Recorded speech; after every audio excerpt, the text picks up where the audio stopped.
ఎందుచేతనంటే చూడండి, ఈరోజు జరిగినటువంటి సంఘటన భద్రతా వ్యవస్థని దాటుకుంటూ మహాద్వారం వరకు కూడా పాదరక్షలతో కొంతమంది వెళ్ళారు అని అంటే అది టీటీడీ ప్రతిష్ట దిగజారడం కాదా?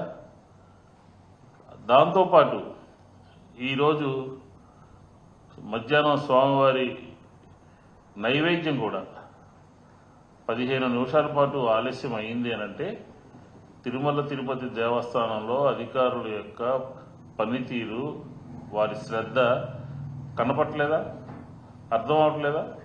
ఏ రకంగా ఈ 10 నెలల కాలంలో పరిపాలన జరుగుతుందో ఇలాంటి పరిస్థితులు గోశాలలో జరిగినటువంటి తప్పులు ఎలా సరిదిద్దుకుంటారో మాకైతే తిరుమల తిరుపతి దేవస్థానం నుంచి అందుతున్నటువంటి సమాచారం ప్రకారం ఈ గోమాతలు మరణించడానికి ప్రధానమైనటువంటి కారణం సరైనటువంటి మందులు లేక